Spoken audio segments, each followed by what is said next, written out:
Assalamualaikum warahmatullahi wabarakatuh. Alhamdulillahi rabbil alamin, wabihi nasta'inu ala umuri dunya waddin. Ashhadu an la ilaha illallah wahdahu la syarika lah, wa ashhadu anna muhammadan abduhu wa rasuluh, sallallahu alaihi wa ala alihi wa ashabihi wa man tabi'ahum bi ihsanin ila yaumiddin. Amma ba'd.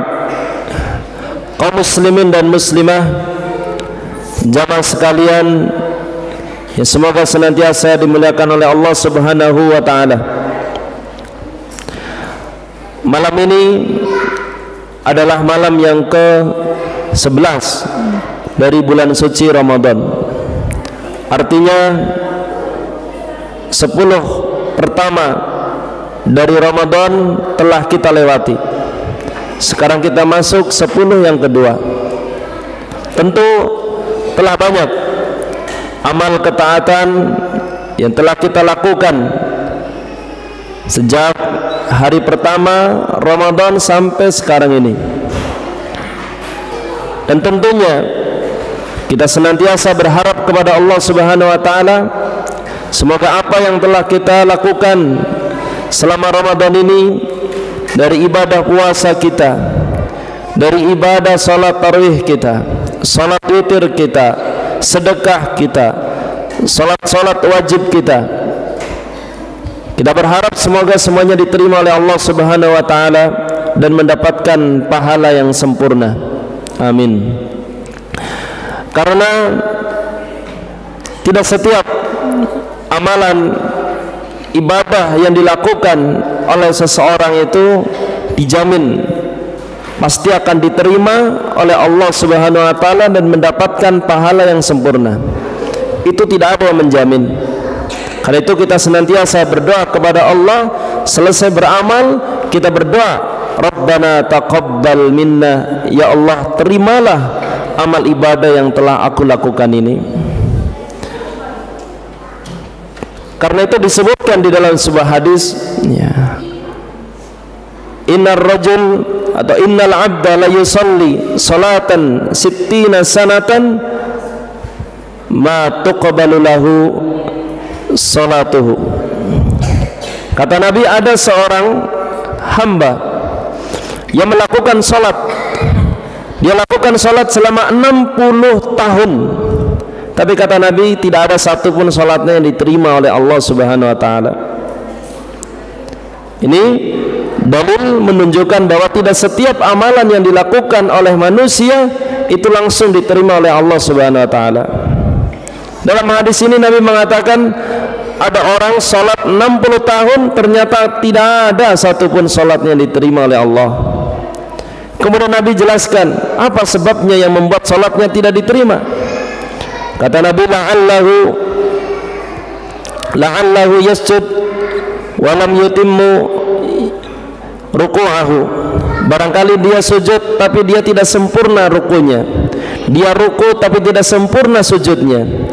Artinya ketika dia salat asal-asalan. Ini yang membuat salatnya selama 60 tahun tidak diterima oleh Allah Subhanahu wa taala. Dan kalaupun amalan kita diterima oleh Allah Subhanahu wa taala, itu belum tentu pahala yang kita dapatkan dari amalan ketaatan kita itu kita akan mendapatkan pahala yang sempurna. Karena itu disebutkan di dalam sebuah hadis, innar rajul la yusalli salatan ma kutiba lahu min salatihi illa usyruha. Ada seorang dia salat dan tidaklah ditulis pahala untuk salatnya itu kecuali hanya 1/10-nya. Kecuali hanya 1/10-nya. Autuswa, atau hanya 1/9-nya, atau hanya 1/8-nya, atau hanya 1/7-nya, 1/6-nya, 1/5-nya, 1/4-nya, 1/3-nya, atau nisfuhu, atau setengahnya.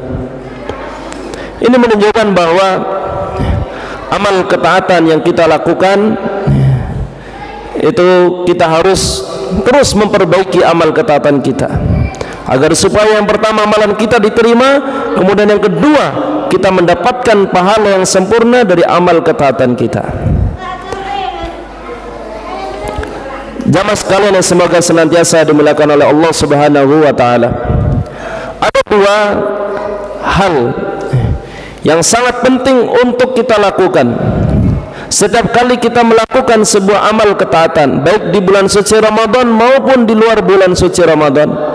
Setiap kali kita beribadah, ada dua hal yang harus kita perhatikan, karena dua hal ini yang akan menentukan ibadah kita diterima atau tidak, yang akan menentukan kita akan mendapatkan pahala yang sempurna atau kurang pahalanya.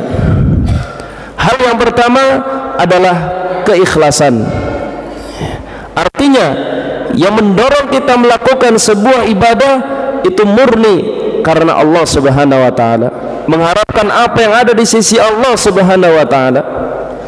Karena itu ketika Nabi sallallahu alaihi wasallam menjelaskan tentang keutamaan berpuasa di bulan Ramadan, apa yang Nabi syaratkan agar supaya dia mendapatkan keutamaan puasa Ramadan? Kata Nabi, man shoma ramadhana imanan wa ihtisaban ghufira lahu ma taqaddama min dhanbi. Siapa yang berpuasa Ramadan, tapi kata Nabi, syaratnya dia berpuasa Ramadan imanan, karena keimanan dia bahwa dia beriman kepada Allah dan Allah merintahkan kepadanya untuk berpuasa, dia laksanakan puasa itu. Ini berarti karena iman. Wahtisaban, dan karena mengharap pahala dari Allah.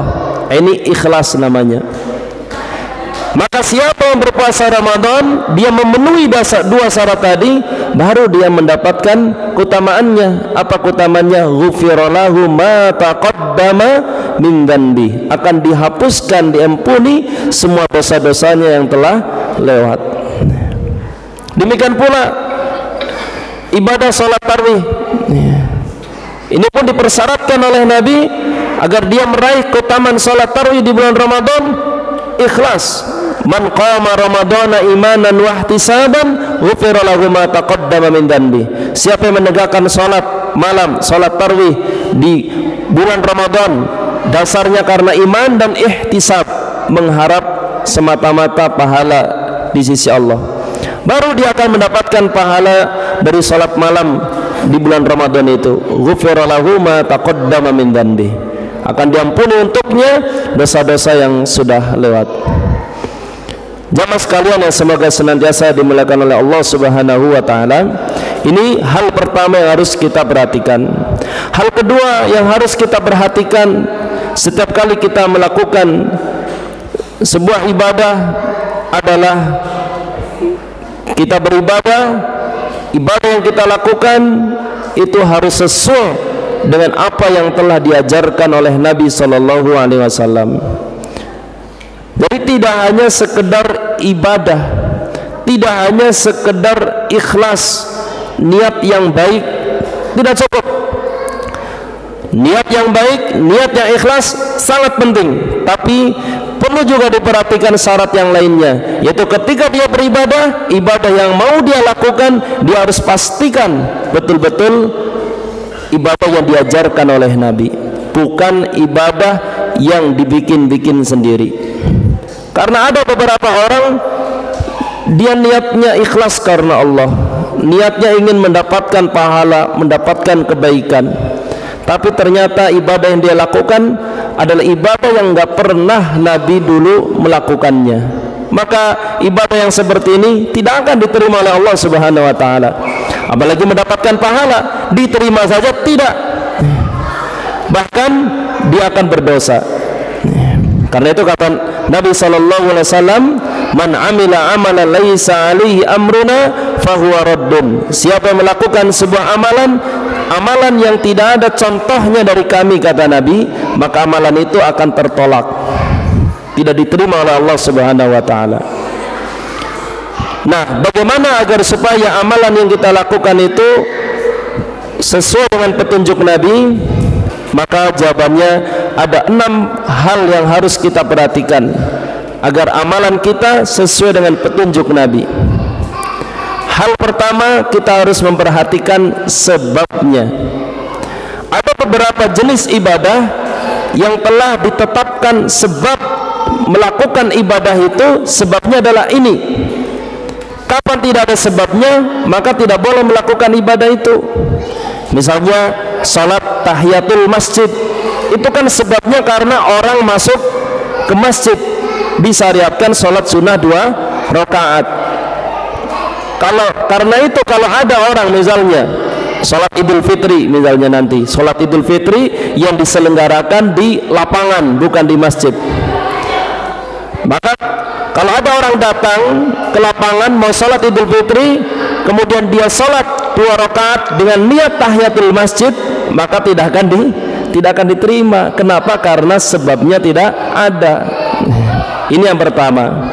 Yang kedua, ketika kita beribadah kita harus memperhatikan jenisnya, karena ada sebagian ibadah yang sudah ditentukan jenisnya, seperti misalnya zakat fitri yang sebentar lagi kita akan tunaikan. Itu kan jenis yang harus dikeluarkan sebagai zakat fitri sudah ditentukan oleh syariat, yaitu berupa makanan pokok. Karena itu kalau ada orang zakat fitri misalnya dengan sayur mayur, dengan buah-buahan, walaupun 1 ton 1 truk, nggak akan diterima oleh Allah sebagai zakat fitri.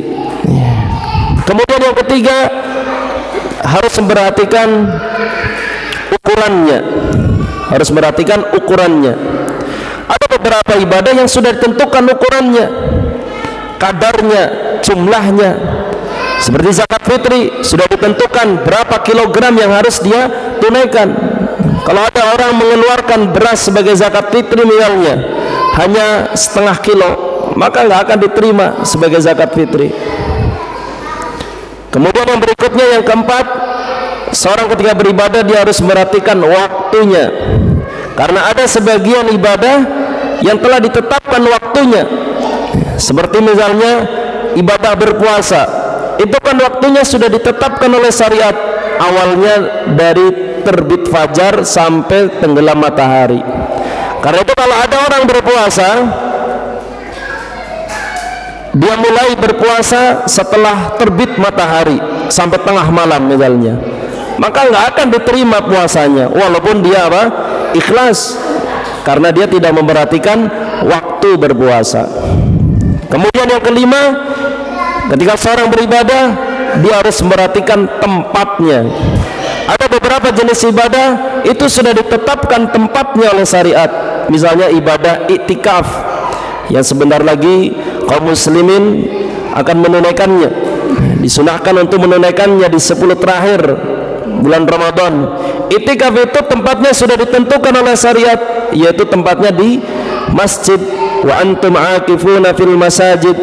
Karena itu kalau ada orang iktikaf, dia iktikaf misalnya di rumahnya, atau dia iktikaf di gua misalnya, dengan alasan ingin lebih tenang, lebih khusyuk. Kalau di masjid ribut, kalau di gua tenang, maka nggak akan diterima ibadah iktikafnya. Kemudian yang terakhir, yang keenam, yaitu seorang harus memperhatikan kaifiatnya, tata caranya. Karena setiap ibadah tata caranya itu sudah ditentukan oleh syariat. Tidak boleh kita membikin-bikin tata cara ibadah sendiri. Maka 6 hal ini yang harus kita perhatikan agar supaya kita beribadah itu betul-betul sesuai dengan petunjuk Nabi Sallallahu Alaihi Wasallam. Mudah-mudahan amalan-amalan yang kita lakukan di bulan suci Ramadan ini dasarnya adalah ikhlas, dan kita lakukan sesuai dengan petunjuk Nabi, agar supaya amal ketaatan yang kita lakukan di bulan yang istimewa ini diterima oleh Allah dan mendapatkan pahala yang berkali-kali lipat. Demikian yang bisa disampaikan di kesempatan singkat malam hari ini. Semoga yang sedikit ini bisa bermanfaat kepada semuanya. Lebih dan kurangnya mohon dimaafkan. Wassallallahu ala sayyidina Muhammad wa ala alihi wa sahbihi. Subhanakallahumma bihamdik, asyhadu an la ilaha illa anta, astaghfiruka wa atubu ilaik. Wassalamualaikum warahmatullahi wabarakatuh.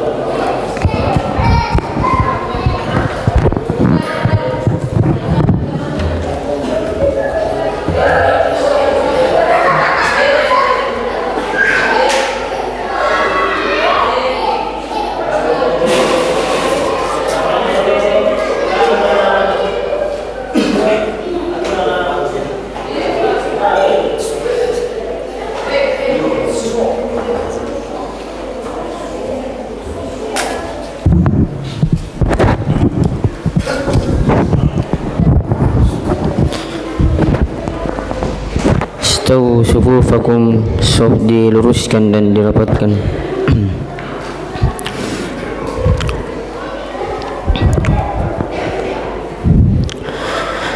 Allahu Akbar.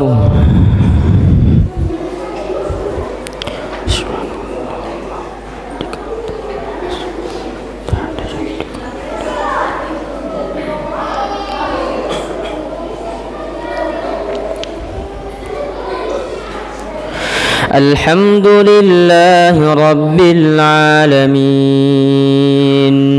الرحمن الرحيم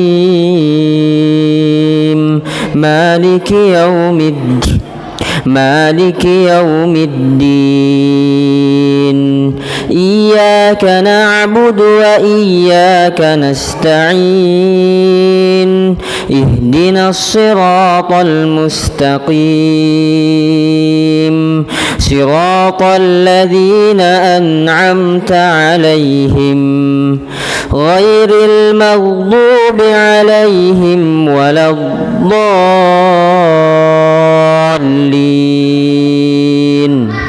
آمين.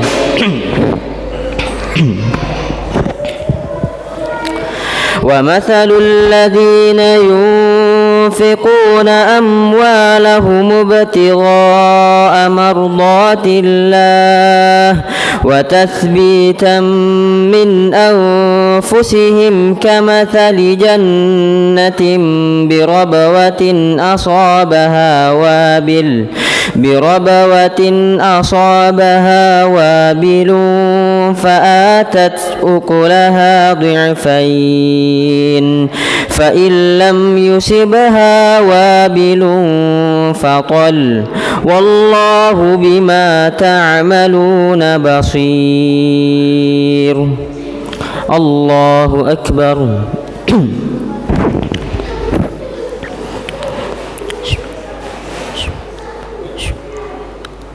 سمع الله لمن حمده. الله أكبر.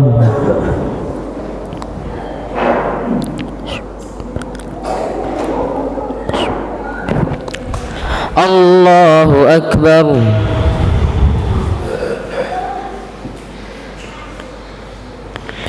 الله أكبر.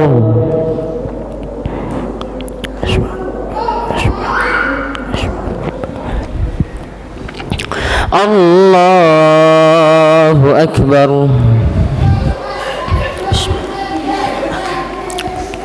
الحمد لله رب العالمين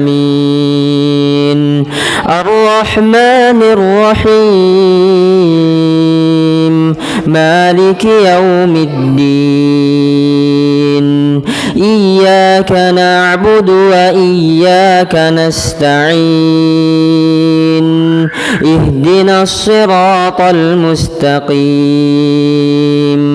صراط الذين أنعمت عليهم غير المغضوب عليهم ولا الضالين آمين. أيود أحدكم أن تكون له جنة من نخيل وأعناب تجري من تحتها الأنهار له فيها من كل الثمرات وأصابه الكبر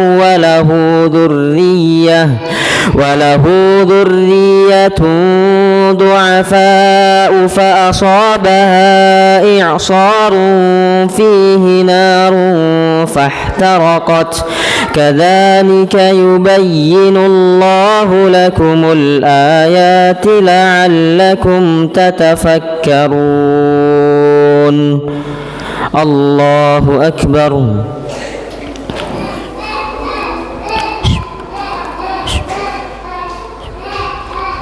سمع الله لمن حمده.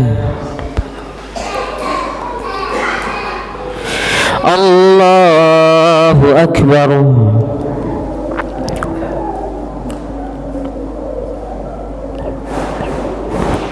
الله أكبر.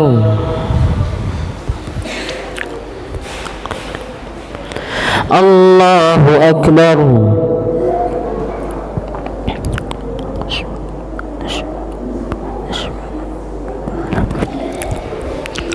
الله أكبر.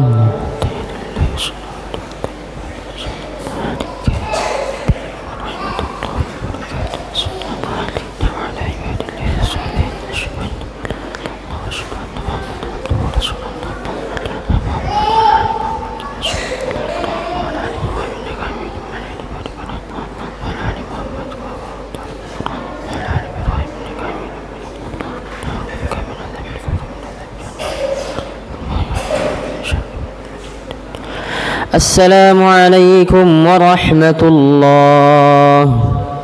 السلام عليكم ورحمة الله.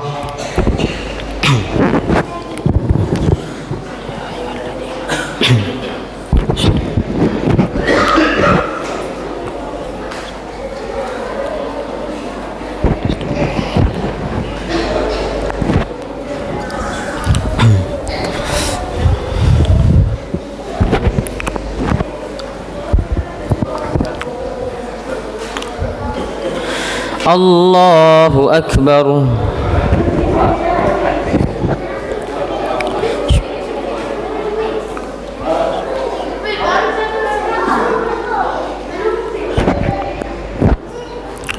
الحمد لله رب العالمين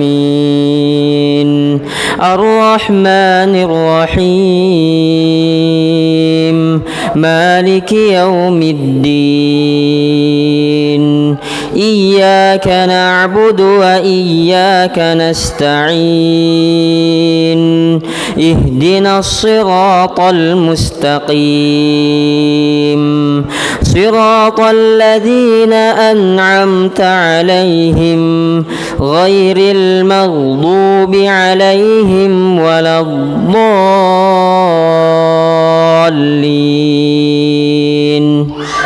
آمين. يا أيها الذين آمنوا أنفقوا من طيبات ما كسبتم ومما أخرجنا لكم من الأرض ولا تيمموا الخبيث منه تنفقون ولستم بآخذيه إلا أن تغمضوا فيه واعلموا أن الله غني حميد. الله أكبر.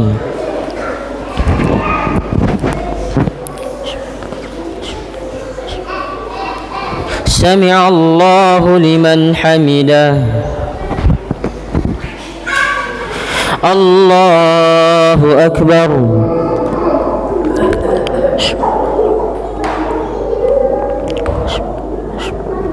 الله أكبر.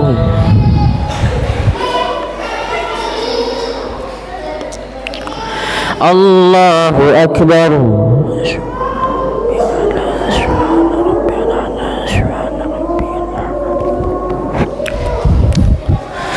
الله أكبر.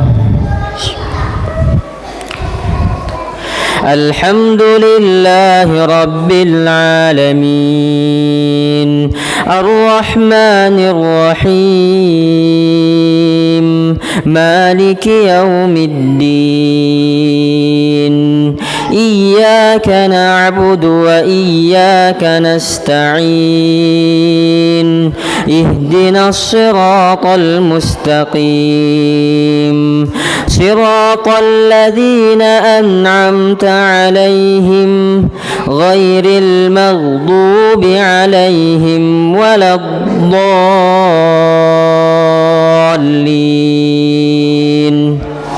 آمين. الشيطان يعدكم الفقر ويأمركم بالفحشاء والله يعدكم مغفرة منه وفضلا والله واسع عليم يؤتي الحكمة من يشاء ومن يؤت الحكمة فقد أوتي خيرا كثيرا وما يذكر إلا أولو الألباب. الله أكبر.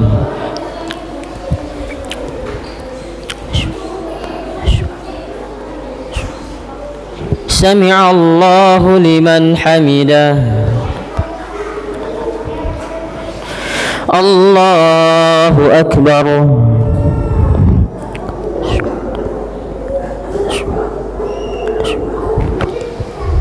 الله أكبر.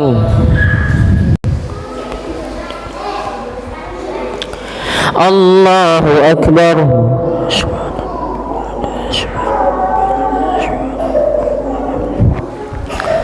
الله أكبر.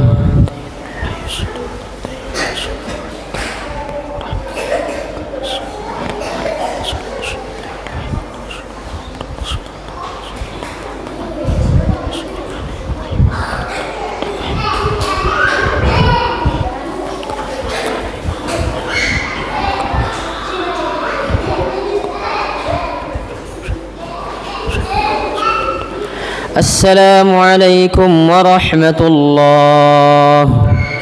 السلام عليكم ورحمة الله.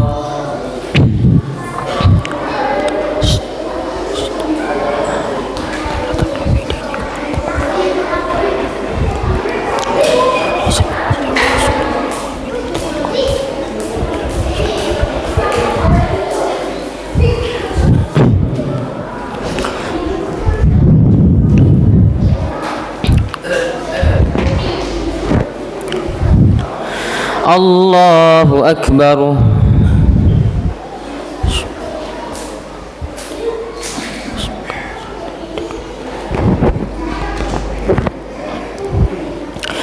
الحمد لله رب العالمين الرحمن الرحيم مالك يوم الدين إياك نعبد وإياك نستعين اهدنا الصراط المستقيم صراط الذين أنعمت عليهم غير المغضوب عليهم ولا الضالين آمين.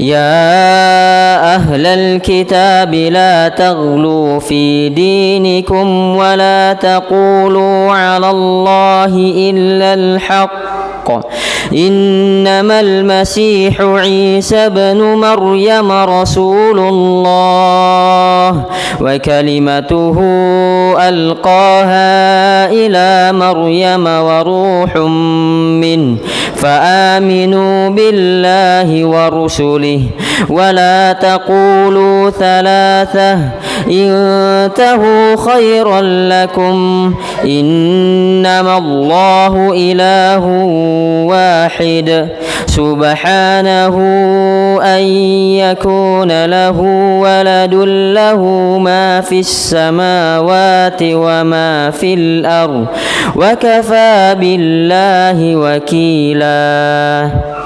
الله أكبر.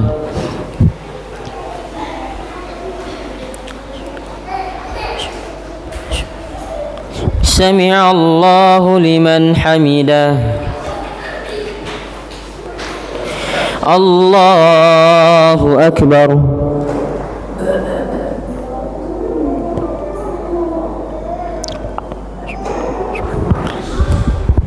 الله أكبر.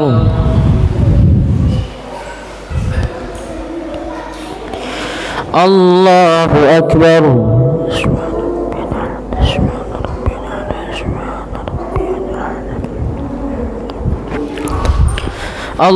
Allahu Akbar. Alhamdulillahi Rabbil Alamin Ar-Rahmanir Rahim Maliki Yawmiddin Iyyaka na'budu wa iyyaka nasta'in Ihdinas siratal mustaqim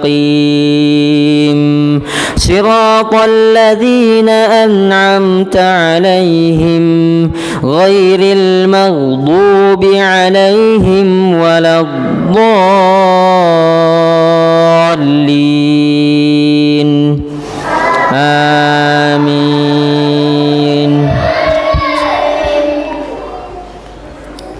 لن يستنكف المسيح أن يكون عبدا لله ولا الملائكة المقربون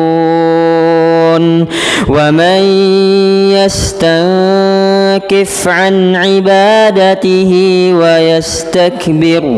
ويستكبر فسيحشرهم إليه جميعا الله أكبر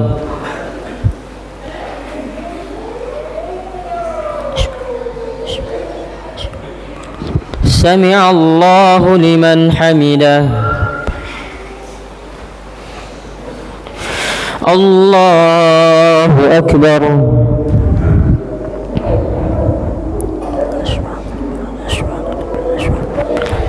الله أكبر الله أكبر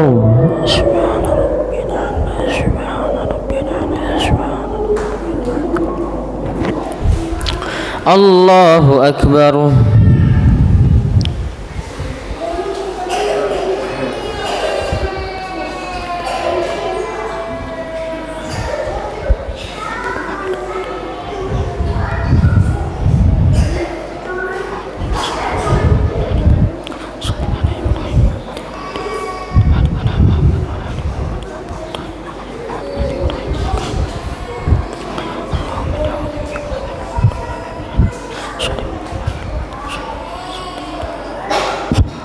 السلام عليكم ورحمة الله السلام عليكم ورحمة الله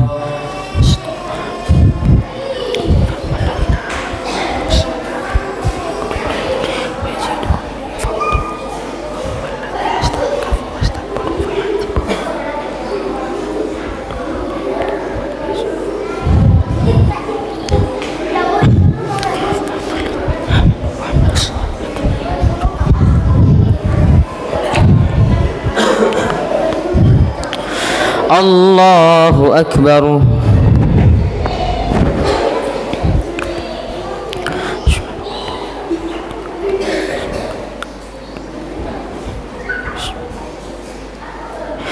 الحمد لله رب العالمين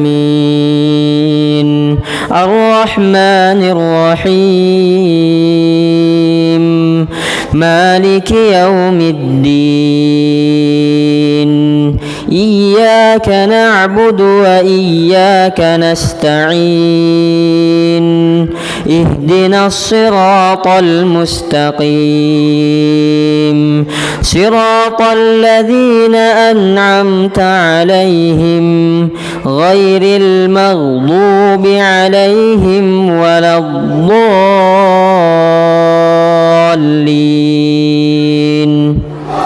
آمين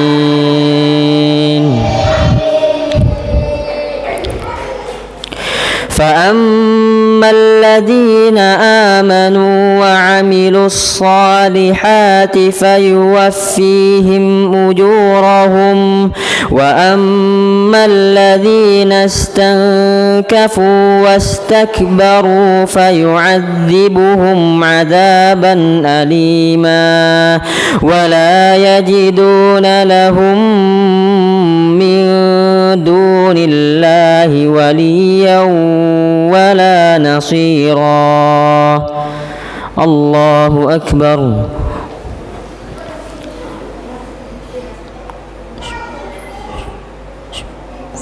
سمع الله لمن حمده.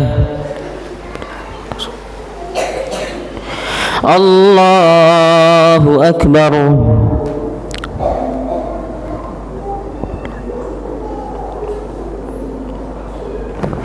الله أكبر.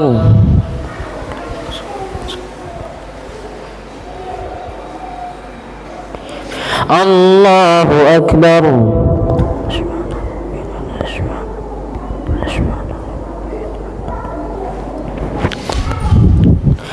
الله أكبر.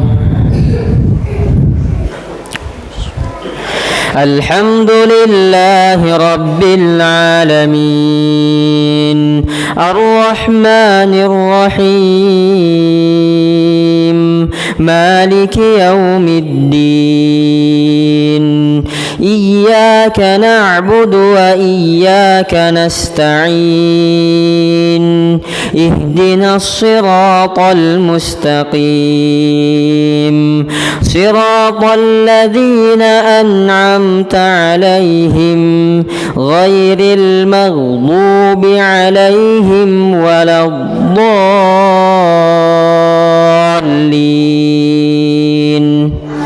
آمين.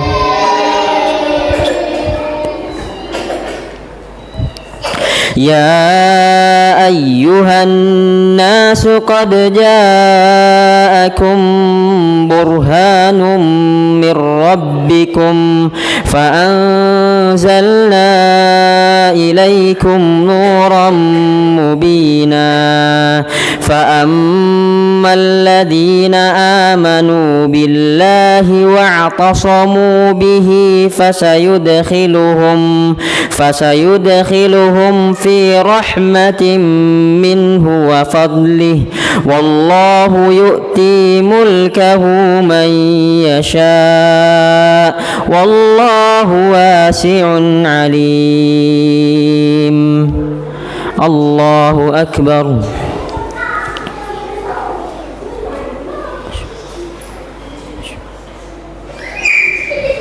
سمع الله لمن حمده. الله أكبر.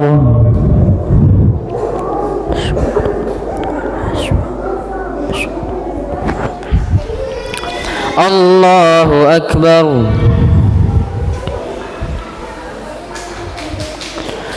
الله أكبر.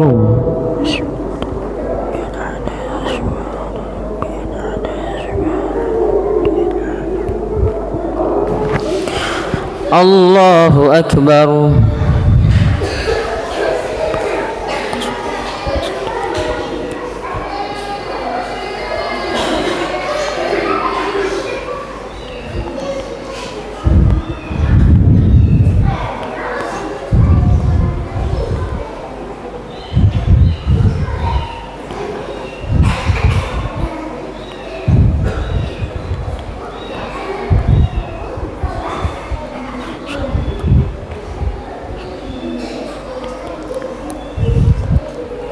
السلام عليكم ورحمة الله.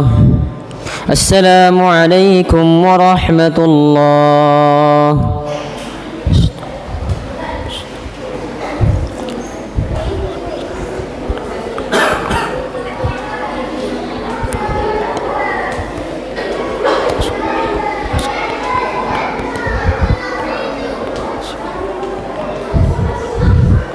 witir.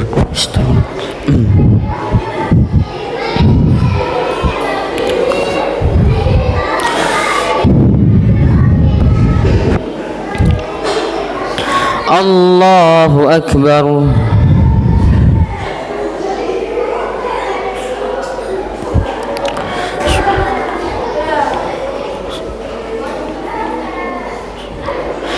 الحمد لله رب العالمين الرحمن الرحيم مالك يوم الدين إياك نعبد وإياك نستعين اهدنا الصراط المستقيم صراط الذين أنعمت عليهم غير المغضوب عليهم ولا الضالين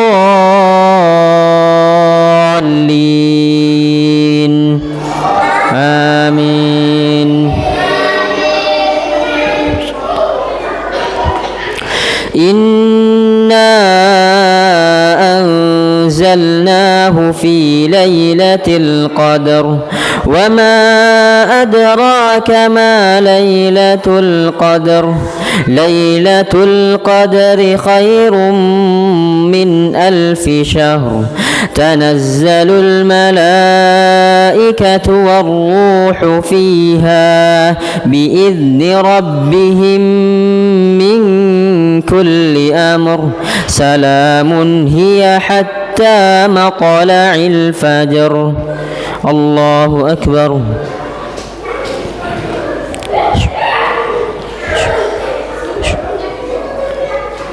سمع الله لمن حمده. الله أكبر.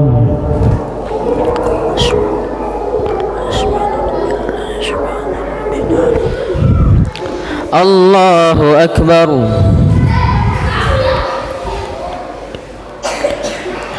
الله أكبر.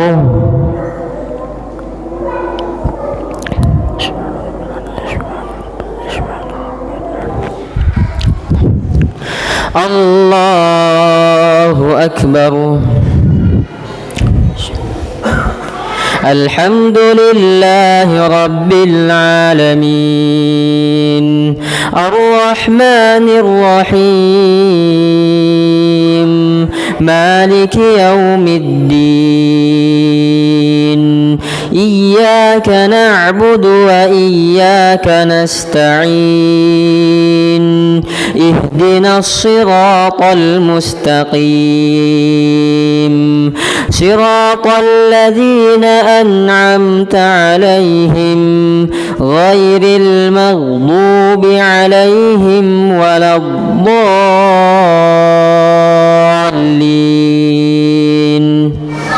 آمين.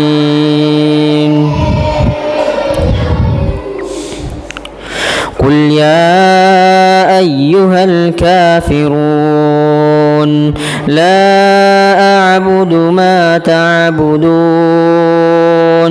ولا أنتم عابدون ما أعبد ولا أنا عابد ما عبدتم ولا أنتم عابدون ما أعبد لكم دينكم ولي دين.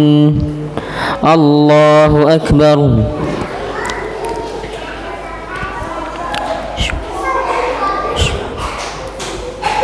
سمع الله لمن حمده. الله أكبر.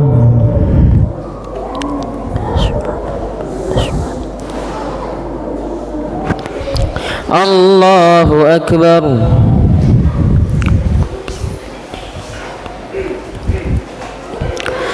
الله أكبر.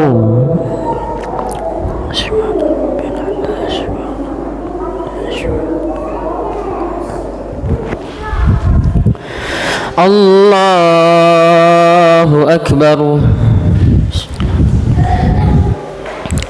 الحمد لله رب العالمين الرحمن الرحيم مالك يوم الدين إياك نعبد وإياك نستعين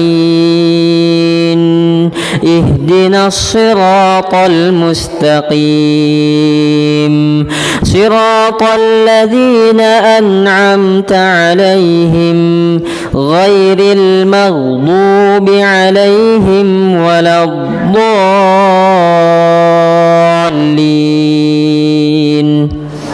آمين.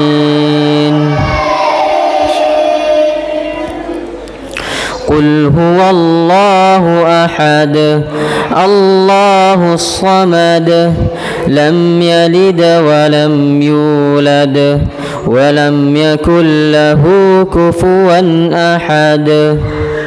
الله أكبر.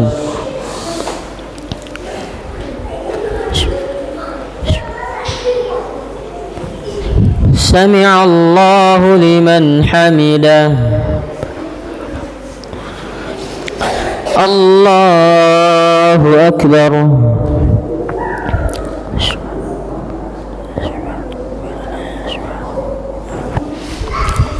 الله أكبر.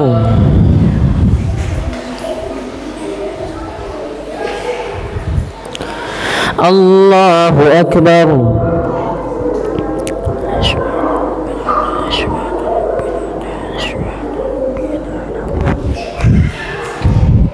الله أكبر.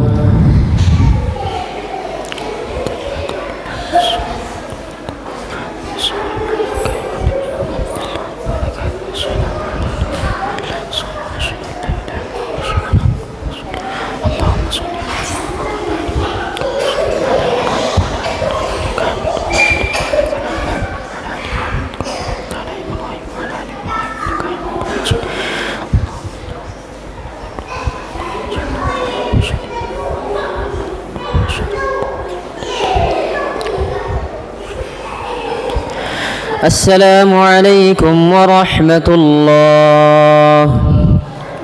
السلام عليكم ورحمة الله.